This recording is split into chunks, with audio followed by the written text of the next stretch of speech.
Дуже вам дякую, Іване, Христос рождається.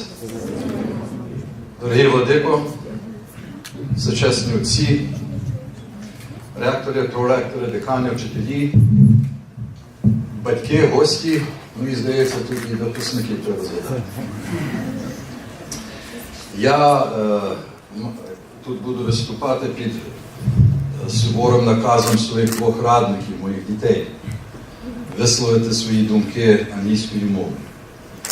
А чому це? З якою метою, яким міркуванням? Це вже ми можемо про це поговорити пізніше. Надіюся, що буде переклад, принаймні у друкованій формі моїх слів українською мовою, що ті, які не знають, не розуміють англійською, зрозуміло, також і почули мої думки своєю рідною українською мовою. Отже, Іван мене трошки представив, я вас не знаю, ви мене не знаєте.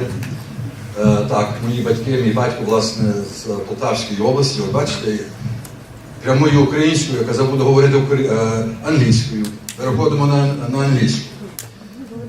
My father is from the Poltava область, село Нехороща. My mother is from Kharkiv. They survived Stalin, they survived Hitler, they escaped to the West. They also survived the forced repatriation of Soviet refugees by the NKVD and the US Army and the British Army as well after World War II.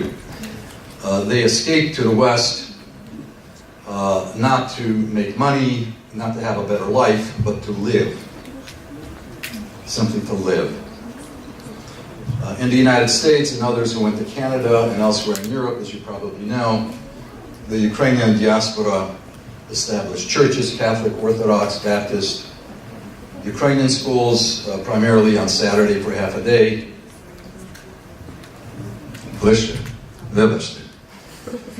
Excuse me.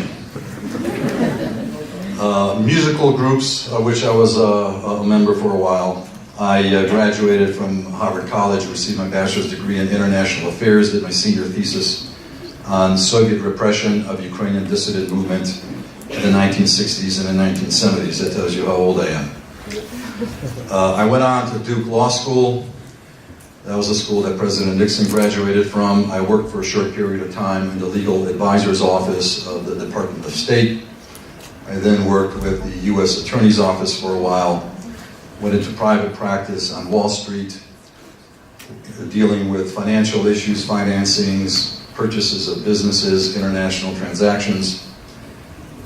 And then for a good number of the last years, I have been in-house counsel, what here is called jurisconsul, Deputy General Counsel for North America, for a major international corporation negotiating transactions around the world. That is my background. And consequently, you can use that background to give you an idea of what I have to say here, whether it is relevant for you or not, whether my thoughts are the same as yours, or whether they are different or they contradict your own thoughts.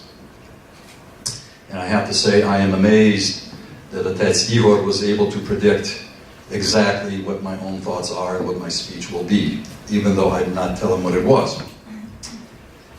Typically, commencement speeches in the United States and elsewhere, a famous person is brought in, and that person, whether from academia, the media, or business, then describes how he became a success. And he tells the same story all the time to everybody. Work hard, don't be passive, plan, but be ready for the unexpected. Don't be discouraged, don't listen to people who say no, and you will have a successful career. I agree with everything except the last point. A successful career does not mean a successful life. Right? A career is a tool to fund your life, but you are not identified by saying that I am a lawyer, I am a doctor, I am a professor. No, that is not you. That is what you do. You work as a lawyer, you work as a teacher. But who and what you are is much, much more than that. Your career is to establish a life and implement certain things in addition to necessary material security. There is no question about that.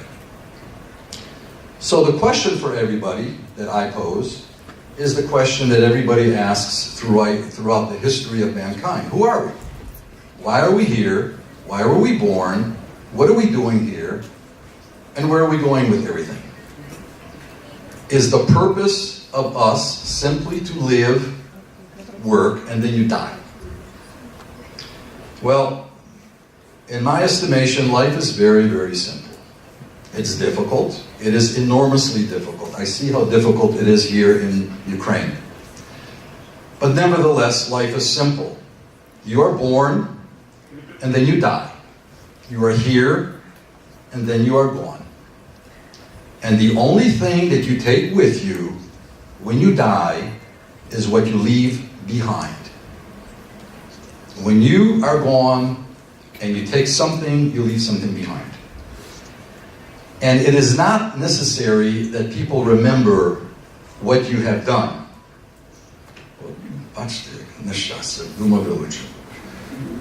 It's not important if people remember what you did, really. What is important is what you did.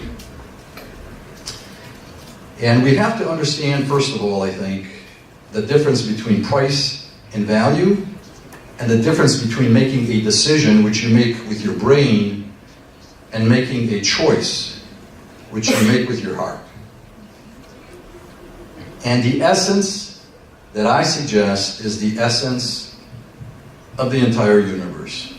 The struggle between good and evil, the search for justice, demanding the truth, keeping your faith, fighting against betrayal and treason, and fighting for freedom. Now, where have we heard that before? We hear that at the Divine Liturgy. We hear those principles in the Bible. That is the essence of the Christian faith. And it is nice and it's important as a concept and as a theory, but where is the reality? And the reality is all around us. I know no better example on earth that is a parallel to what we are taught in the Bible to what we see here in Ukraine. All of these issues, all of these concepts, our entire history, and the issue that we face now are the same issues we have in the Bible. Contribute to the resurrection of Ukraine. There is no greater responsibility, there is no greater impact, there is nothing more than you can leave behind you than giving your input into the resurrection of Ukraine. Three things to be understood: the goal, the problem, and the opportunity. The goal is not only building a Ukrainian state, it's building a Ukrainian nation. Ukrainians have been physically destroyed, spiritually crippled. They do not know who they are in many instances. I landed in Kyiv. I took a car from the airport. We're driving, and I asked the driver, I always do this, what street are we on? I'm trying to get an orientation. Well, this is Pushkinska Street, but it was recently named Mazeppa. Oh, good, I say, great. And then we passed the Pecheska Lavra. And he tells me, oh, but wait a minute, Moscow objected. And here, past the Lavra, they changed the name again. It's not Mazeppiska anymore. It's Lavriska or something else. I had to ask him to repeat what he told me because I did not believe what he told me. Think about that. Think about a Ukrainian church in Moscow where the street is named after whoever, Kaganovich, and we object. And the Moscow city fathers renamed the street for Petlura. The extreme scenario that presents shows you how massive a destruction Ukraine has suffered in its memory, in its history, in its sense of identity. Are you able to convince the entirety of Russia to speak Ukrainian, to go to Moscow and to speak Ukrainian to Russian to them, and they will say, oh no, we don't understand Russian, we only speak Ukrainian. That is what has happened here. Of course, just in the opposite. How much destruction had to happen to a nation for that to occur?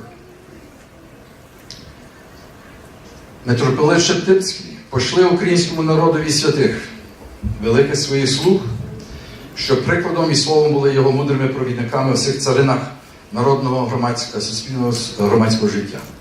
If you do not know that prayer, then you should learn it, read it, and memorize it. That is the essence of the responsibility that every Ukrainian has. Sounds too great? Sounds impossible?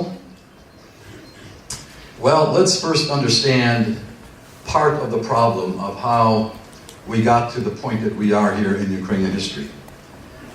How many times have we declared independence? How many Maidans have we had? The background to this is as follows. In 1767, the French philosopher Voltaire wrote a letter to his friend saying, Ukraine has always aspired to freedom. The Czech writer Karl Havlicek Borovsky in 1843, as long as the wrong done to the Ukrainians is not undone, a true international peace is impossible.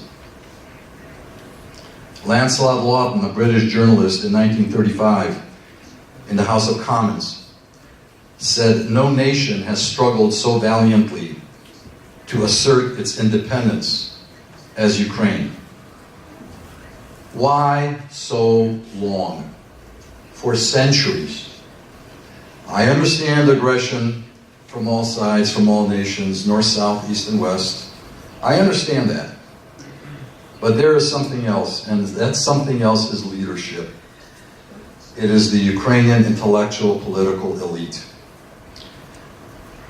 Half of our intellectual elite was eliminated periodically physically, and almost half of the rest self-destructed. When I was going to Ukrainian school, I was 9 years old, and we're being taught Kozakska Dabor. Rejestrovaní Kozaki. What is a rejestrovaní Kozak? Somebody who served Poland. Why? He got a horse, he received a title, he received some land. Why? Well, were there registered Poles who served for Ukraine against Poland? No. Well, why not? Why did Ukrainians do this? And we did it with Poland, we did it with Russia as well. Why? Today, we have that concern, but we have another concern which is very seductive, is to be a so-called rejestrovaný Kozak, where instead of a horse, we want a car, instead of a title, we want an iPhone, and everything that that suggests and that that represents. Don't look outside your own legacy and your own heritage for values and for your guiding light. Tell me, in the Middle Ages, where in Europe did you have a country that did not have the death penalty? Either by hanging, burning. But Yaroslav Mudry's Ruska Pravda, there was no death penalty. Think about the morality, the values of society not to have a death penalty. That is unparalleled. No country in the world that I know, particularly at those times, had that kind of judicial order. We know about Princess Anna, knowing how to write, complained that the French ate with their hands and smelled and didn't take a bath. Paul of Aleppo, news about Syria, there was a historian called Paul of Aleppo who came to Ukraine. Those who want to shorten their life by 15 years must go to the land of Muscovy. In Ukraine, I found joy, life, freedom, and civilization. We all know about Orlik's constitution, 77 years before the United States, before Montesquieu's, the spirit of the laws. You have a treasure here of values that you have to know and you understand, and that you don't have anywhere else in any European country under the circumstances that Ukraine has suffered over the centuries. Now, what about opportunity? We have a goal, we have a purpose, we have the identification of a problem, which is the betrayal by the national elites. As many heroes as we have people who have betrayed the people, the nation. Opportunity. Timing is everything. I cannot emphasize to you enough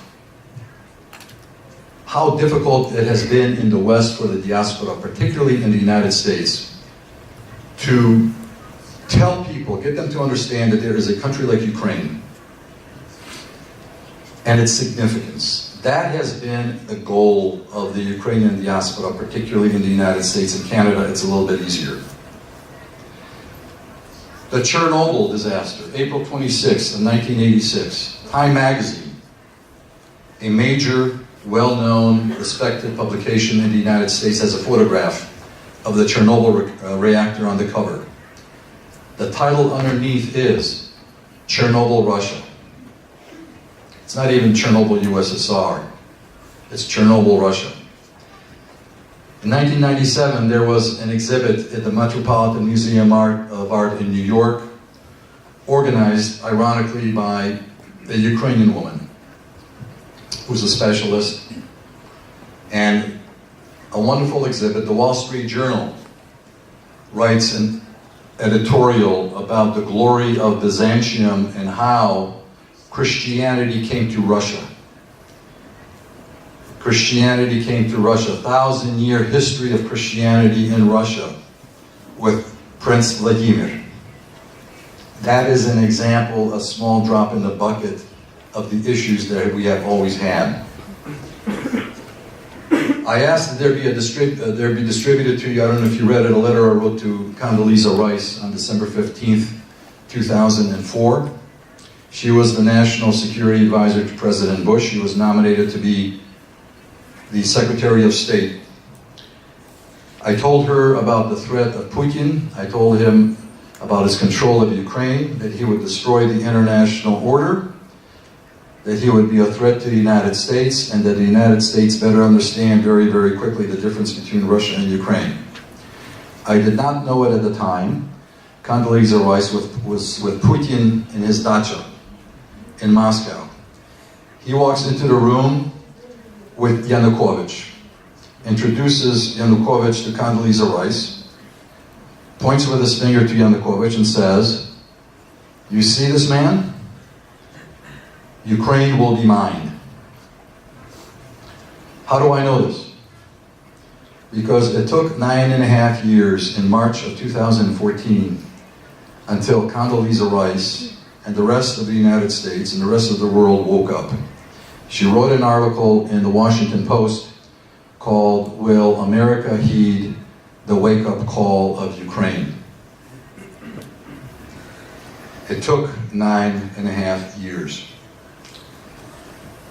Ukraine, unfortunately, has been removed, is not on the television screens in the West. Russia is, fortunately, I have to say, because of Russia's intrusion into the Western election process. And here is the irony, and here is the moment. Because Russia is pulling a wagon into the Western awareness and Western consciousness, and in that wagon is Ukraine. And if we ever had an opportunity to wake the world up and to make a difference, a concrete difference that we have never had, it is right now, precisely for these bitter, bitter, tragic reasons. We cannot stand on the sidelines when a war is going on in eastern Ukraine and not take advantage for Ukraine's benefit to bring things to the attention of the world. Well, how do you do all that? Nobody is asking you to put on a uniform and go fight. Maybe it'll come to that. But consider this. How do you implement Metropolitan Szeptycki's request and his prayer to the Lord? But it's addressed to you. Опікуйтеся завжди цим народом. How? Well, maybe you are starting to get a bit of an idea that my talk right now is not a commencement address. What I am saying right now is an introduction to a different commencement address that was written many years ago. I hope you recognize it. І живим, і мертвим, і ненародженим. Read Shevchenko. He begins his послання with a parallel between the Bible and Ukraine. If you don't love God, you don't love your brother. We know who he is talking about today when he wrote, "Оглухли, не чують, кайданами міняються, правдою торгують і Господа зневажають. Людей запрягають тяжкі ярма, і знову шкуру дерете з братів незрячих." Well, but you are the ones that have vision. You are not blind. You are not the blind, and you cannot and you will be not fooled. You will not be fooled. У чужому краю не шукайте, не питайте того, що немає на небі, а не тільки на чужому полі. Go out into the world, learn, but come back.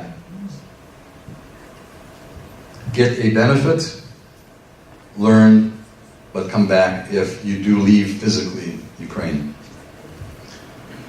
Все розберіть та спитайте тоді себе, що ми, чиї сини, яких батьків, ким, за що закуті, за що розпинали. I met one fellow when I was coming to Lviv. I got off the train station talking with one young man, maybe 25 years old. Who are you? Well, I do IT. I was in California, I traveled, I was in Europe. And I told him exactly what I told you right now in my trip about Pushkinska Vulitsa, Mazeppa. He looks at me and he says, I don't care. That's not relevant for me. I have to support my family, and I don't have time for that.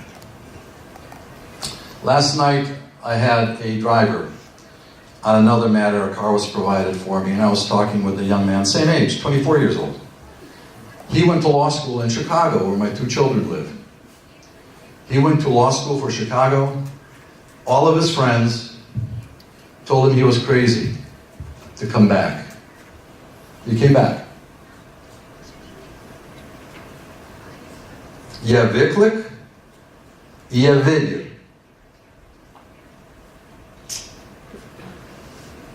Do you have to do big things? No. If you become president, personally, I hope we have a woman as a president. Okay? Small things. One of the most memorable moments I had when I came, this was my first time in Lviv in the fall. On the first day of the forum, I walk out the door, and across, past the church, I see an elderly lady walking, very poorly dressed. And I come up to her, and I introduce myself. I ask her, how are you? Who are you? And she looks at me, and she says, Бозя мене любе. She did not say Бог. She did not say Господь. And she was so happy that she was alive. And she said, I can still walk. You see, I can walk. I don't have to lie down. I'm an orphan. I have had nobody. Sometimes, that's all you have to do. That's all you have to do. There's a story about Benjamin Franklin. This is not a good parallel, but there is some benefit from this. Benjamin Franklin was a key figure in the American Revolution and the writing of the Constitution, Declaration of Independence. He was very innovative, and a person came up to him asking for help, financial help. He was poor. Benjamin Franklin gave him a loan. A year later, the person comes back to repay the loan. Benjamin Franklin says, no, you keep that money, and when somebody comes to you for a loan or for assistance, you give him that money as a loan, and you tell him not to come back to pay it back. but himself meant to help somebody else. And that way, said Benjamin Franklin, my assistance to you right now will be multiplied into the future. And sometimes all you have to do is say hello, help somebody, and somebody else will see it. You will never know that,